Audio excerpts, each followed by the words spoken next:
Hello and welcome to Do It Like a Dancer. Today I am sharing some tricks and tips that I have learned along the way to get over laziness or get past my laziness. So I would not necessarily consider myself a lazy person, but human nature is human nature, right? I've talked in a previous video about, how dancers get lazy. And the truth is, even if you're super active and you have, a restless engine that spews out energy like I do, still, your body will find ways to do things easier. Which, when you're trying to be a dancer, is not entirely useful. So, I am sharing some of the common tricks that my mind plays on me and how I get around them. So there are certain things that my body tells me, or that my mind tells me, that try and get out of doing things. One of the most common things that it tells me is that that exercise or that move or that thing is too hard for me, right? It's beyond me. I can't do it. It's just, that's another level. That's somebody who's been training for X amount of years. That's somebody who's a professional ballerina. I'm not that. I can't do that. This is beyond me. Does it a lot, right? That's the most common ways that my mind uses to get me out of doing something. It's just too hard for me. We just can't do that. the way that you have to get around it, there's two ways that I use. One is usually what I do is just bullish willpower. Where you're just I separate myself. I talk to myself in third person. I say, no, Gillian, you have to do it. You have to try. You can't do it, okay, fine, but you have to try. If this person is doing 10 repetitions, you can do 5, right? But you have to try. And it's, in the past I've done it and I'm like, I can actually do this. Wow, amazing. But so if I can get past that, it's too hard for me. The next trick that my brain plays on me is, if you do too much, then you're going to get injured and then you won't be able to do stuff for a long time. So my brain is really good at convincing me that if I push too hard, then I'm gonna get injured and then I won't be able to. Now, obviously, there's a reasonable extent. I'm not a dude in my 20s, so I'm who does CrossFit and goes way, way, way too far. Those people exist, right? Nothing against CrossFit, but you know what I mean, right? So there's there's this certain culture of you have to go super far and then you end up getting injured. Well, the reason that exists is because people do it, but the truth is that your body can actually do more than you think it can. Generally speaking, if you're not in this culture which is more, generally speaking, you can do more than you think you can. You really can. The sort of muscle pain, which is associated with stiff muscles from working out a lot, and pain, which is an injury, is different. They're not the same. And you do have to be really tapped into your body to sort of know that. But the thing is that not the first sign of discomfort is not a time to stop. Because actually, when you work out hard, you do get stiff. I'm stiff today because of yesterday's workout, right? So, stiffness is part of the game. Discomfort is part of the game. They say no pain, no gain. I would say discomfort, right?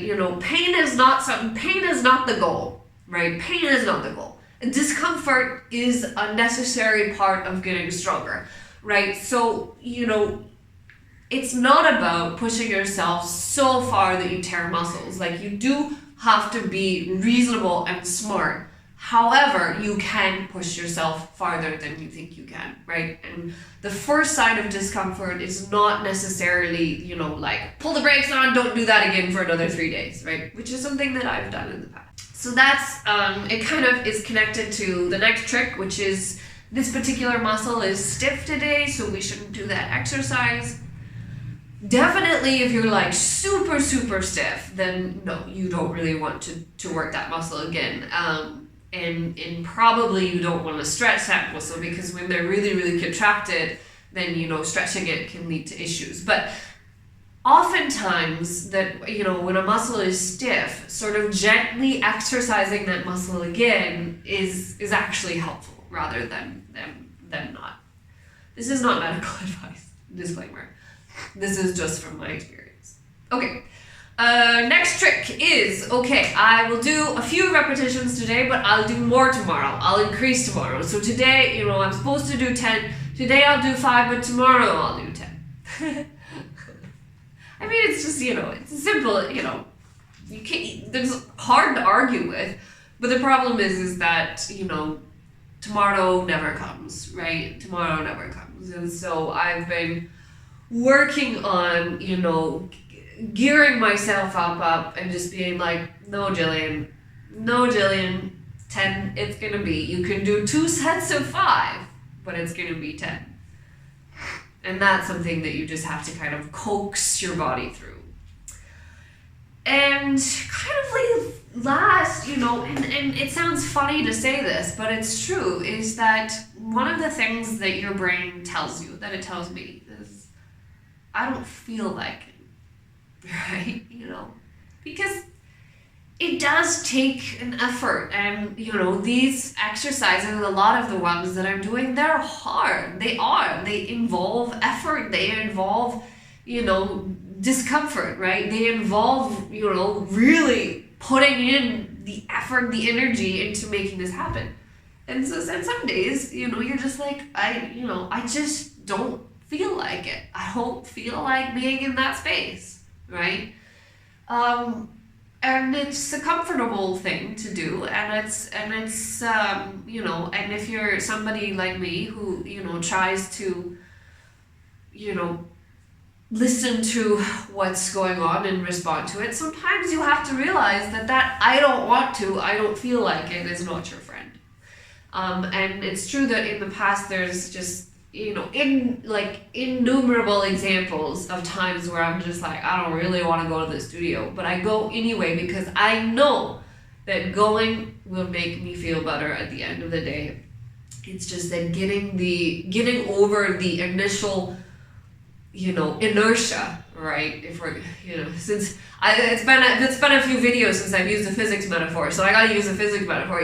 That inertia, the actual energy to get the ball rolling is much greater than it is, once the ball is rolling. Then you're just like, you're good. Momentum is carrying you. But the initial sort of push, and so sometimes the hardest thing to do is just get started. And there's nothing really, fabulous that you can trick your mind into, to getting started. You just have to do it. You just have to put on your big person panties, to be gender neutral. Put on your big person panties and do it. Talking to yourself helps. I talk to myself all the time, all the time. I'm always like, it's like Gillian is like this recalcitrant little creature that's always like, and I'm the one being like, nope, go, you'll be better. So these are the basic things tricks that my mind plays on me. Yours might be different. I think that the best advice that I can give you is to sort of become aware of the patterns that your brain uses, the tricks that it's playing on you. To become aware of them is the main thing, and then to develop whatever strategies work for you to sort of move past that. So for me, it's talking to myself, it's being consistent, having a consistent time where I go and work out, and it's and the other thing is that I've just trained myself to try. And that's not something that comes, when it new exercises or new things that I think look hard. I've had to train myself to be like, okay, I'm gonna try that and see if I can do that. And that's just a skill that I'm working on developing. It's a journey. It's an ongoing journey, and I think that's the thing about dance training and dance technique, is that you never get there. You're always learning, because your body is always changing. We are always changing, You're always growing and evolving, and it's, part of the game is just keeping up with yourself. So that's that. I hope it's useful. Let me know in the comments if you like what you see. Share it with a friend. Do all the YouTube things. And if you would like to support my work further, you can do that by going to patreon.com/Gillian Rhodes. A huge thanks to all of my patrons, especially those at the Backstage Pass level, which is Netra and Janet. You guys are wonderful. Thank you so much, and I will see you next time.